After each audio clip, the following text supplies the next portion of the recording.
हिंदू राष्ट्र बनाने के लिए अगर हमारे शरीर से एक एक खून का कतरा भी निकल गया तो सौभाग्य समझूंगी। भारत बनेगा हिंदू राष्ट्र, हम लेके रहेंगे हिंदू राष्ट्र, उन्हें देना होगा हिंदू राष्ट्र। धर्मद्रोही जो भी हुआ है उसका नाश निश्चित हुआ है। जब जब हमारे सर से पानी गुजरी है इतिहास लिखी गई है। बाबा पे आरोप लग रहा है कि बाबा जो है धर्मगुरु नहीं है, राजनीतिक एजेंट हो गए हो और बीजेपी का एजेंडा फैलाते हो। तो क्या दिक्कत है? तुम इस्लामी एजेंडा फैला रहे हो तो हमें तो कोई दिक्कत नहीं है। ये पत्तल हरे पत्तल पर चाट रहे हो, हमें तो कोई दिक्कत नहीं है। जूता खोल के मारना चाहिए। अब यही दिक्कत है जो जूता नहीं पड़ रही है। बाबा बिहार आ रहे हैं, बिहार आने से क्या बदलेगा बिहार में? देखिए, सोए हुए हिंदू को जगाना भी बड़ी कठिन काम है और ये जरूरी काम है।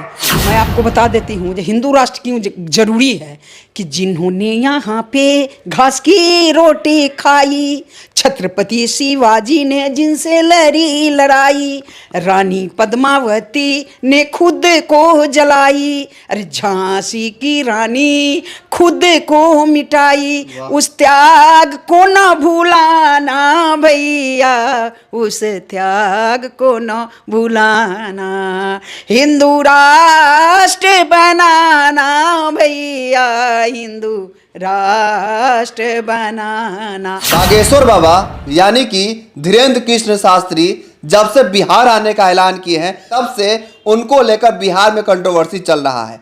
बहुत लोग विरोध में हैं और बहुत लोग सपोर्ट में हैं। विरोध इसलिए किया जा रहा है क्योंकि बाबा पे आरोप है कि बाबा जो है हिंदू राष्ट्र बनाने की बात करते हैं, लोगों में द्वेष पैदा करते हैं, ढोंग करते हैं। इसी पर चर्चा के लिए अभी मेरे साथ हिंदू सैनी है रागिनी तिवारी जी हैं। पहले तो मैम आपका बहुत बहुत स्वागत है। धन्यवाद। बाबा पे बहुत सारा आरोप है, क्यों उनका कंट्रोवर्सी हो रहा है, क्यों उनको लेकर बार बार ऐसा आंदोलन किया जा रहा है बिहार में? देखिए, पूर्व जन्म के पाप से हरि चर्चा न सोहाय, यानी पिछले जन्म के कर्म से अच्छा बात आपको अच्छा ही नहीं लगेगा। ये कटु सत्य है। किसी कथा पंडाल में चलिए, काफ़ी संख्या में लोग कथा का रसपान करते हैं, सुनते हैं, लेकिन उसी में पिछले जन्म का जो कर्म होगा तो पापी को झपकी आने लगेगा, वहीं सो जाएगा इत्मीनान से चादर तान के। तो इसी को कहते हैं जे पूर्व जन्म के पाप से हरि चर्चा न सोहाय। इसलिए बिहार सरकार को पूर्व जन्म का पाप ऐसा घेर दिया है। अच्छा। उसको हरि की चर्चा कैसे अच्छी लगेगी? बिहार सरकार को पूर्व जन्म का पाप जो है घेर लिया है। कैसे घेर लिया है?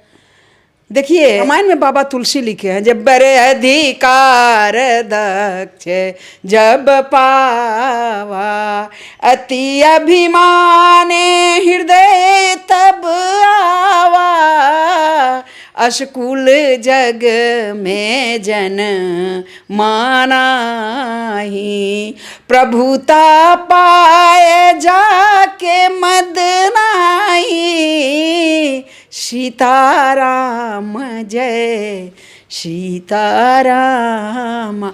यानी दक्ष को जब बड़ा अधिकार मिल गया था, प्रजापति बने थे, तो इतना अभिमान उनके अंदर आया था दक्ष को।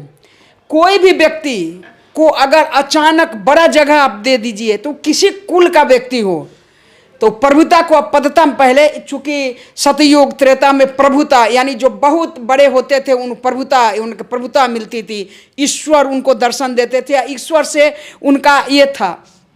लेकिन अब कलयुग में उसको पदता में लीजिए, कलयुग में क्या है उसको पद में लीजिए। तो अस कुछ बड़ अधिकार दक्ष जब पावा, तो वही जो ये सब है, पदता पाए जाके मद नाही, यानी बिना इसका इसको ये भी लिख सकते हैं, पिता द्वारा दिया हुआ ये तो आरक्षण। ऐसे बैसाखी पर जो पद पा लिया है, जो उसे योग्य ही नहीं है, तो पदता पाए जा का के मद नाही, पद मिल गया है तो मद तो होगा ही। अब मद होगा तो धर्म द्रोही बनेगा, राष्ट्रद्रोही बनेगा, क्योंकि अहंकार है, घमंड है, इसी को कहते हैं। अच्छा, बाबा पे जो आरोप लगा है कि बाबा जो है द्वेष पैदा करते हैं लोगों में, इस पे क्या कहना चाहती हैं? जैसे कि कहते हैं हिंदू राष्ट्र बनाएंगे, इसको लेकर लोगों में द्वेष बना हुआ है।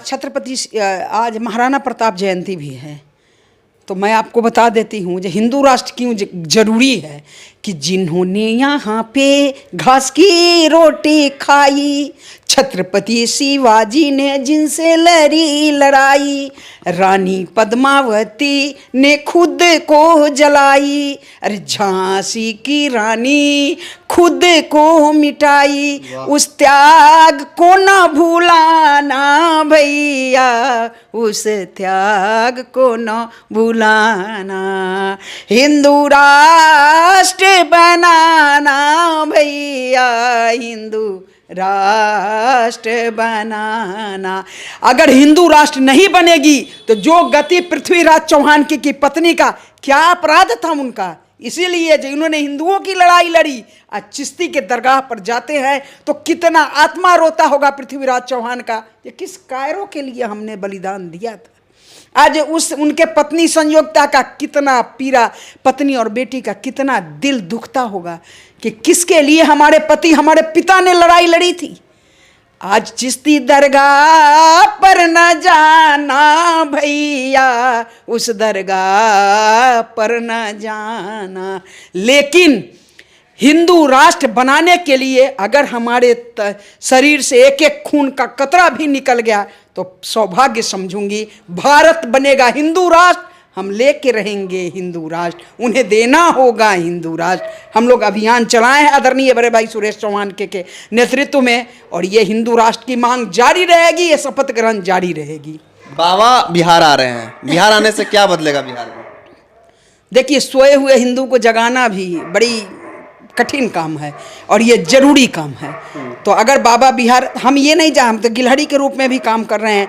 अयोध्या श्री भगवान राम की मंदिर जो बनी है उसमें हम लोग सुप्रीम कोर्ट घेराव किए थे, वो मेरे ही नेतृत्व में वो घेराव हुआ था। तो हम ये नहीं कह रहे हैं जो मेरे कारण बना, लेकिन गिलहरी का काम तो हमने किया। तो बाबा आ रहे हैं, हो सकता है गिलहरी का काम हिंदू राष्ट्र में हो जाए।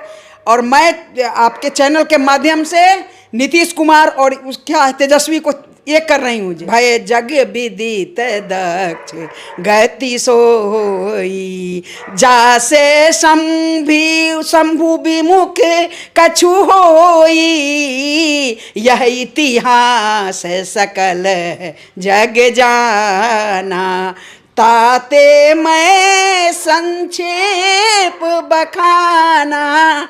यह मत भूले दक्ष का जो गति हुआ था धर्म विमुख होने से, वो गति किसी कोई भी हो सकता है, किसी के साथ वो हो सकती है। यह इतिहास है, इतिहास अपने आप को दोहराता है। सिर्फ पात्र और समय बदलते हैं लेकिन इतिहास दोहराता है। यह मैं संक्षेप में बता रही हूँ। जो धर्मद्रोही जो भी हुआ है उसका नाश निश्चित हुआ है। जब जब हमारे सर से पानी गुजरी है इतिहास लिखी गई है, ये भी कटु सत्य है। बाबा पे आरोप लग रहा है कि बाबा जो है धर्मगुरु नहीं है, राजनीतिक एजेंट हो गए हैं। वो बीजेपी का जो है एजेंट के रूप में सामने आए हैं और बीजेपी का एजेंडा फैलाते हैं। तो क्या दिक्कत है?